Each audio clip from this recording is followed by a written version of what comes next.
Europe 1, destination vacances. Europe 1, il est 7h moins le quart. Allez, destination vacances sur Europe 1. Bonjour Vanessa. Bonjour à tous. Bonjour. Vous nous emmenez ce matin sur une destination, on prend la route de la Côte d'Azur. Allez, bravo.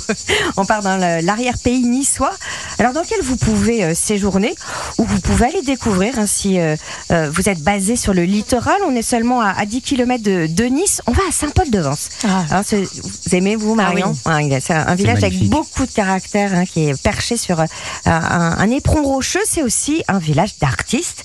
Et sa fondation MAG, d'art contemporain, elle souffle cette année ses 60 bougies.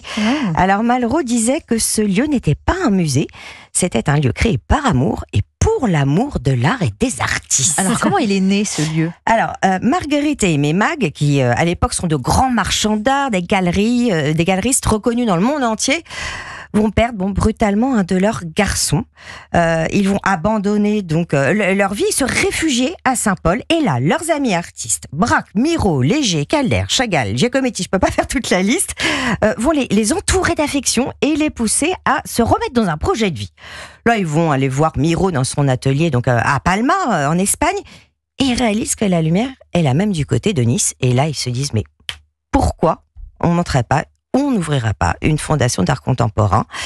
Et voilà, c'est parti. Donc, ils vont créer un lieu de vie, de partage, d'échange entre des peintres, des danseurs, des poètes. Et ça va devenir une institution. Pompidou va même y aller chaque année. La visite du président, effectivement, c'est quelque chose. Et j'imagine que cet été des 60 ans, Vanessa, va être forcément festif. Bah oui, parce que c'est son ADN. Moi, celui je l'aime beaucoup, parce que c'est une destination dans la destination. En fait, on peut y passer la journée et puis voyager d'un univers à un autre. Un labyrinthe d'œuvres qui est installé dans les jardins. Un café, qui était le premier café-musée de France. Une salle d'exposition avec une très belle rétrospective Bonnard et Matisse en ce moment. Et puis une très chouette programmation d'événements. Des ballets, des ateliers, même pour les enfants, des lectures faites par Amira Casar, Jean-Pierre Daroussin et d'autres, et puis des concerts. Peter Doherty sera même là, les amis.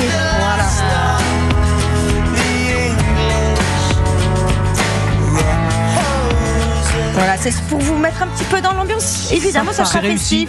C'est réussi. Alors, est-ce que vous avez un hébergement à nous conseiller, Vanessa? Oui, la Toile Blanche, chic, épurée. En fait, c'est dans une oasis de verdure de 20 000 mètres carrés, vue sur la vallée, de piscines et avec des œuvres d'art. Évidemment, on reste dans le thème. On reste dans le thème. Merci Vanessa. Tiens, on va passer à un autre thème. Bonjour Marion Sauveur. Bonjour. Bon, on a vu évidemment le plaisir des yeux. On va l'avoir avec vous, on va avoir le plaisir des papilles. On vous retrouve chaque jour de cet été pour cuisiner nos produits de saison. Aujourd'hui, c'est un fromage. Un fromage au lait de vache, à pâte souple et crémeuse et à la croûte grise. C'est le Saint-Nectaire. Il existe deux types de Saint-Nectaire. Le fermier, élaboré avec le lait cru d'un seul troupeau. Il est affiné entre 4 à 8 semaines, comme celui que nous avons en studio et que je vous laisse déguster, bien sûr.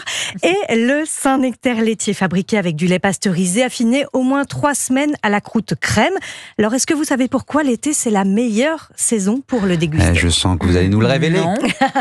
Alors, le lait utilisé pour fabriquer ce fromage a un goût qui varie d'une saison à l'autre en fonction de l'alimentation des animaux.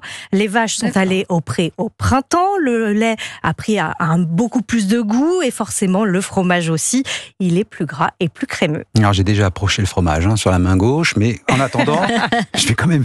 De la comment bouche, vous ça nous sera proposez de le cuisiner? Comment on cuisine ce Saint-Nectaire? Alors aujourd'hui, j'avais envie de vous proposer un petit chromeski, des petites boules panées de fromage coulant, parfait pour l'apéritif par exemple. On commence donc par enlever cette croûte de fromage à l'économe, c'est tout simple et on réalise des petites boules de Saint-Nectaire. On place ces boules au réfrigérateur au moins 20 minutes avant de les rouler dans la farine, dans les œufs battus, la chapelure. Moi, j'aime bien faire un petit mélange de chapelure, cornflakes, polenta par exemple, pour apporter des textures différentes. On remet au réfrigérateur avant la nouvelle valse, farine, œuf et chapelure. Et on termine, vous l'entendez, par un bain dans l'huile, 2 à 3 minutes et c'est prêt. On les sert bien chaud pour avoir ce petit fromage coulant. Ah, ça donne envie. Marion, vous nous donnez toujours des adresses pour déguster le produit du jour. On part où cette fois? On reste dans la région, direction l'auberge du Bougna, c'est à Saint-Victor-la-Rivière. Olivier Pirer cuisine le Saint-Nectaire à toutes les sauces et notamment en millefeuille. Le fromage est pané à la noisette avant d'être enfermé dans 2 tranches de pain de mie. elle aussi panée, avec de la tomate, de la salade réchauffée minute pour avoir un Saint-Nectaire bien moelleux. Ça, c'est de la gourmandise.